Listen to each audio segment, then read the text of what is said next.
Hej och välkomna! Välkomna till Hamlet Biofarmas junimöte som är vårt sista för vårterminen. Vi börjar igen förstås i augusti. Hoppas att ni får en riktigt skön midsommarhelg och en bra sommar framför er. Idag har vi nöjet att presentera vårt tuberkulosprojekt som har gjort väldigt fina framsteg under sista tiden. Och som ni ser så står jag här tillsammans med Gabriella Gordali, professor i mikrobiologi och också Hamlet Biofarmas styrelseordförande sedan några månader tillbaka. Och Gabriella ska idag presentera tuberkulosprojektet och de framgångarna som har gjorts. Jag byter till engelska eftersom det finns ett intresse alltid från internationella personer att titta på vår hemsida. Och ni vet att presentationen kommer att läggas upp på hemsidan. Och därför kommer Gabriella att presentera på engelska. Så välkomna! Thank you, Katarina, for inviting me here. So today I will talk about our findings in tuberculosis treatment. Tuberculosis is a very, very old and ancient disease. It was actually called the white plague due to the paleness of the patients. The patients became very thin and very white, which was the high fashion actually. During that time in the 1800s. So tuberculosis can be traced back to about 9,000 years ago in some findings that archaeologists did under the Mediterranean Sea close to Israel. There they found a mother and a child buried together, and both of them died of tuberculosis. The earliest written mentions of tuberculosis were actually from India and China, where people were writing about this horrible plague. Tuberculosis is also found in Egyptian mummies from 2400 before Christ in the fragments of the spinal column. And in 460 before Christ, Hippocrates warned the other doctors to not visit their patient as the disease inevitably led to death and could damage their reputation. So they were not treating these patients. So throughout the Europe in the 18 and 1600s, TB caused actually 25% of all death. WHO is coming with new reports each year, and the latest one is from last year, so 2024. So the situation today is that about 10 million new cases are sick with tuberculosis each year. Of them, about 1.1 million children and 3.3 million women. Of the TB infected people, about 1.5 million are dying each year. Of them, 240,000 children and about 500,000 women. HIV is highly associated with tuberculosis, and of the HIV patients that get tuberculosis, actually 1.1 million are getting this disease every year, and 214,000 die. The multi-drug resistant tuberculosis is an increasing problem, where about 600 new cases are found each year, of which about 300,000 die because they cannot be treated. So tuberculosis can affect many organs. It's not only the lungs, even if the people are mostly talking about the lungs. It could also be in the central nervous system, causing meningitis, in lymphatics, in pleura. It could be also disseminated. It's also called miliary tuberculosis, where it's spread over the body and the deadliness of it is very high. It could also be in the bones and joints of spine and in the genitourinary tract. So who can get tuberculosis? It's mostly the disease found in the underdeveloping countries. So the people who has been recently infected are easily reinfected because you don't form any protection against this disease. Also, if you have conditions like late tuberculosis, you can reactivate this disease, tuberculosis. Other risk factors include, of course, if you have close contact to a TB-infected person. This can happen in Europe and in Sweden as well, of course. If you have meeting recent immigrants from TB endemic areas, and also if you have other diseases that you are carrying. So HIV infection is one of the diseases when you have easily developed tuberculosis. Also, if you use different narcotics and other substances. Also, if you have organ transplants or certain kind of kidney diseases. And also if you have diabetes and low body weight. In the world today, the tuberculosis is ranked actually among the top 10 killings in the world, and that includes number one, which is the ischemic heart disease and strokes. So you can find the tuberculosis in the table below. This is you can find the new numbers on WHO. So as I talked about before, the persons that are traveling can get tuberculosis, and mostly the most vulnerable here are the children and older people. Then also people that got different treatment with, for example, for rheumatoid arthritis with TNF blockage or similar. And the persons that are contagious that could actually give you an infection, they are the persons with active lung tuberculosis that are coughing a lot. If the tuberculosis is somewhere else in patients, this is not, these persons cannot sort of transfer it further on. The picture here is showing a hospital in Russia. In Russia, they have several hospitals that are taking care of several ill patients, especially the ones that have resistant tuberculosis. This situation is found in all the endemic countries. So the symptoms of tuberculosis is a productive cough, and everybody knows about that. You cough a lot, you have pain in the chest, and the blood is coming up. You also develop fever and chills. You're losing appetite, and which causes the weight loss. And it could take a long time before you know it's tuberculosis, before the doctors know it's tuberculosis.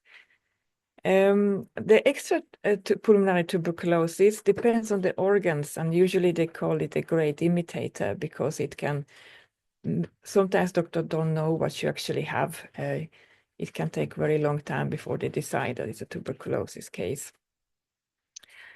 The treatment of tuberculosis today is very long. For uncomplicated tuberculosis, with no resistance, you get a combination of 4 different antibiotics. They are called rifampicin, isoniazid, ethambutol, and pyrazinamide.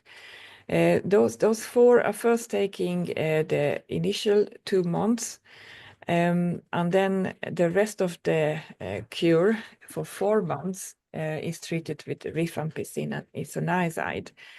If you count all the tablets that these people are taking, it's about 750 tablets per treatment during this time. So why do we need to treat so long? It has to do with the bacteria itself. It grows extremely slowly. It applicates in good conditions once a day, and it can go into dormancy. It could also be encapsulated. One way that we protect us against tuberculosis is to encapsulate it in the lungs. It also have a high mutation frequency. That's why we are getting the resistant strains. So sometimes the antibiotics doesn't work. The latent disease, the one that is not sort of visible outwards, is treated by monotherapy for up to 9 months. There is a problem, as I told about before, which involves the increasement of antibiotic resistance. This includes the rifampicin resistance if you have multi-resistant, which is rifampicin and other drugs, isoniazid, for example. And then we have also the extensively multi-resistant tuberculosis. The picture is showing here the normal treatment with 4 tablets, and the treatment that was actually used 2 years ago for treatment extremely resistant tuberculosis. Today we have a new treatment called Baypal, which involves 4 to 5 tablets that has come to the market and verified. I think it was last year actually, so it was quite late before WHO came with a regimen for those drugs. And those have revolutionized the treatment because people were dying again from tuberculosis in the high endemic countries, like for example South Africa. Today, unfortunately, there is already resistance against these new antibiotics. That's why there will be always an increasing demand to find new antibiotics to treat this disease. So today we have about 85% success to treat drug-resistant tuberculosis and about 58% to drug the multi-resistant tuberculosis.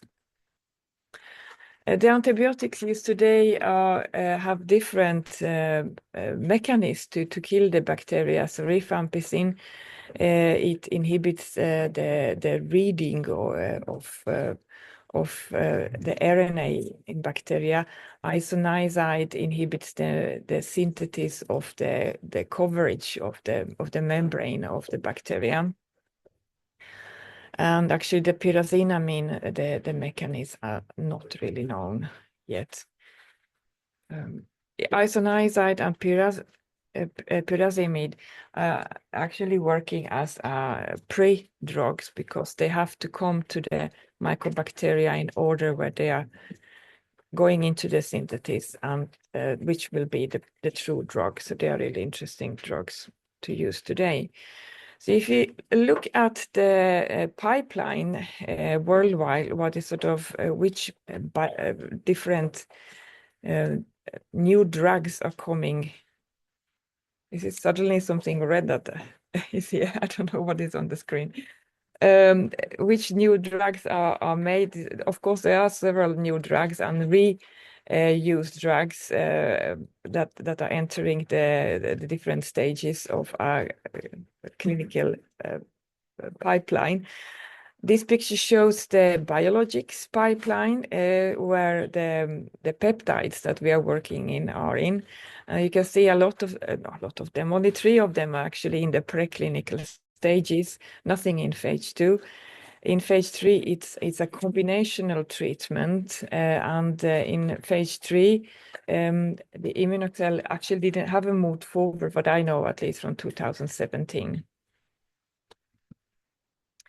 So our peptides, they are isolated from very small fungi that can be found in Sweden and in the rest of the Europe. It's called ebony cap, and in Swedish svart vårskål. In previous studies, it have been shown highly effective against gram-positive bacteria. And the peptide that was isolated from this fungi is called plectacin, and it has been tested in, I think it's actually now 30 publications against the gram-positive bacteria, such as Staphylococcus, which is mostly a skin infection, as Streptococci, which is a pneumonia bacteria. So we started to analyze this peptide in large screening studies to all of the known peptides against tuberculosis. And we found that our peptides were making the best. So we were very proud and very happy. I didn't believe myself that we were so good. So we published initial papers that were really well accepted about the results of these peptides. As you can see, there is, I don't know if you can, yeah, there is it's a graph showing here. So the best peptides are the green, the high green, and the purple ones. They are able to kill up to 100% of this of the mycobacteria already at a very low concentration. This is the structure, and here down you can see the differences in bacteria envelopes actually. So this is the gram-positive bacteria, as I talked about before, which is the Staphylococcus aureus, for example. This is the gram-negative bacteria, which is a bit bigger. And then we have the mycobacteria, which has the huge, thick, very fatty membrane. So in following studies, we wanted to know what one dose of these peptides could do with different clinical isolates of resistant and non-resistant Mycobacterium tuberculosis. So we could see that one dose, very low doses actually, are affecting a culture for a very long time. So there, something happened to the bacteria, and the culture will never resume to these are the controls here. So as you can see, after 18 days, they are still low. They cannot grow the culture properly. Under the microscope, we could see that addition of this peptide to drug-resistant strain induce bubbling cell death to the bacteria. That was our first observation, where bacteria were sort of dying by disappearing mostly. In one of our mouse models, we compare it to rifampicin, which is one of the standard treatment drug of tuberculosis, and you can see here in the graph that this is the untreated mice, and we have the NZX treated mice, and here we have the rifampicin treated mice. In these mice, we could find the peptide inside the lungs of the mice, inside lung tissue, and inside lung macrophages. So those are pictures from mice lungs. We can find the peptide associated to mycobacteria that is inside a macrophage in a mice lung. Okay, now I cannot sort of change the...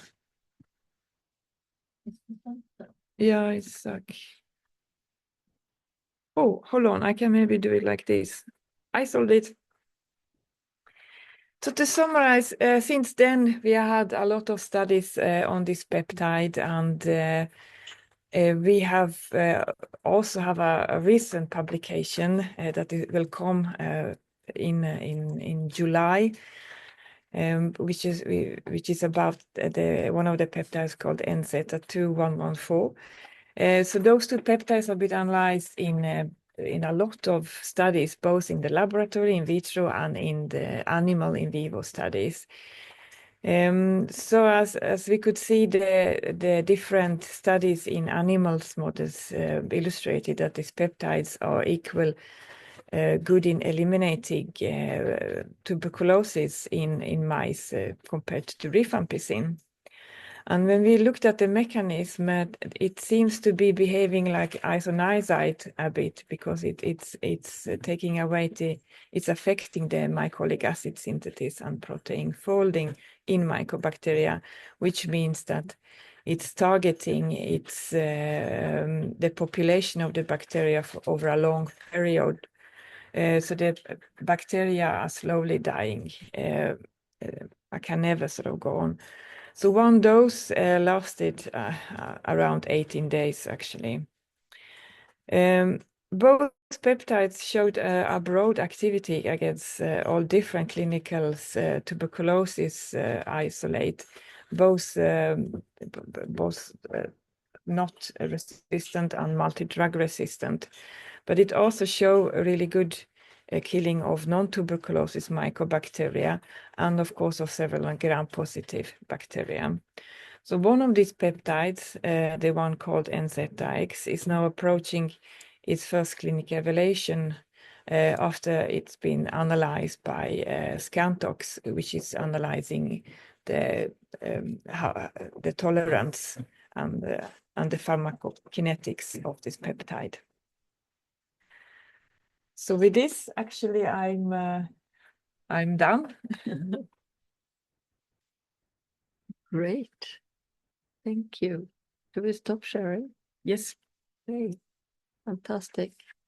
So now you can see us again, and you can also see the lab behind with all the different persons that you meet at these digital meetings and who are describing their scientific projects. There is a lot to come in the next series of meetings. Thank you, Gabriela. I'm sure there are questions. Why don't we first take questions to Gabriela? Any questions about the tuberculosis project?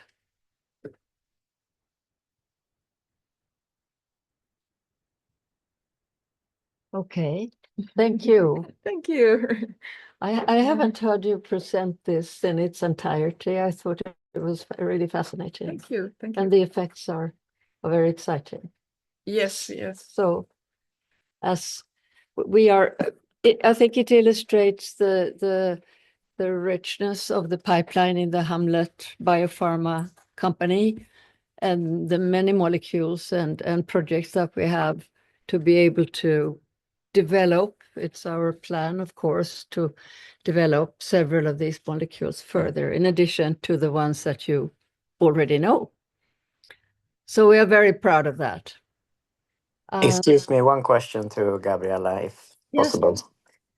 These results are remarkable, and I just wonder, how do you plan to spread this information further to your colleagues in the research area, but also to the market? Thank you. Thank you. Yeah, first of all, we are trying to publish in good impact journals, and we are attending a lot of conferences, so this information can be spread. Also, we have contacts. Often at those conferences, there are different agencies, sort of the drug agencies that are coming and listening to the new stuff that is happening. So we have plans, or we have ongoing conversation, for example, with people in, we will try to again with TB Alliance, for example, that could maybe help us how to continue to actually to Do clinical trials. yeah, the clinical trials Yes. to go on, sort of, yeah. And I mean, we are also obviously we are used to production issues with our other drug candidates, and especially with the Hamlet family of molecules. So we are in contact with commercial producers and plan to expand the production so that we could do the technical evaluation and approach a substance that is ready for phase 1 trials. That would be the plan. So those conversations have been initiated. Yes. Okay, thank you very much. I think we have some questions also in the text chat. Should I read them for you, or can you? Yeah, we can see them here. So what sort of phase 1 expected regarding size and costs is asked by Tuka. The phase 1 is usually looking at in maybe not sick patients. Depends on the different sorts of phase 1 studies. Usually you have about 20 persons. If it's a safety study only, you would have, depends if we would be allowed to do something like a phase 1/2. I mean, it's more common in cancer than in infection therapy. So it's something that hasn't been decided yet, I think. Yeah.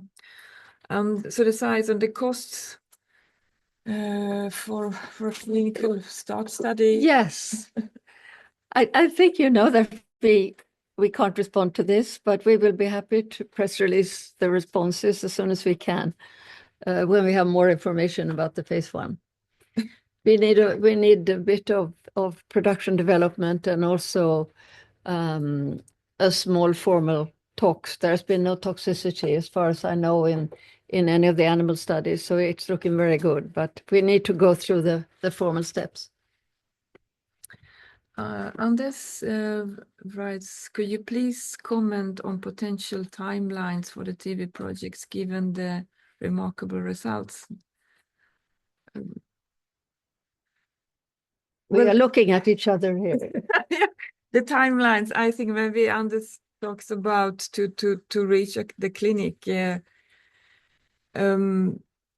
Well, as we spoke, I mean, we are really trying to perform the production and the costs for the toxicity studies before we can enter the potential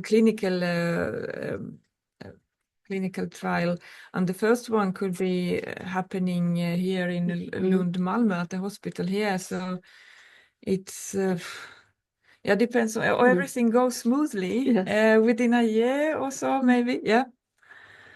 If you would like to say something. No, we're usually careful, as you know, with very precise responses to the kinds of data, but we'll tell you as soon as we know. Anders also write, antibiotic resistance is a growing concern. Yes, so surely there should be interested party in the market to help. Yes. Yes, Definitely. yes. And this is part of, I mean, our range of contacts has increased a lot since we finished the phase 2 trial in recurrent cystitis and showed the non-inferiority of our immunotherapy compared to antibiotics. So in terms of introducing the TB project, especially with this recent data, I think we have a broad network of contacts to be able to do that, and also to use our the companies that we collaborate with for market introductions. So as soon as this is formally published, I think we can speed up the process. Thank you for positive responses. It's fantastic. And please let us know if there are any other questions. We are here even during the summer if there is something that you would like to bring up or discuss. Tack så mycket, Gabriella. Thank you very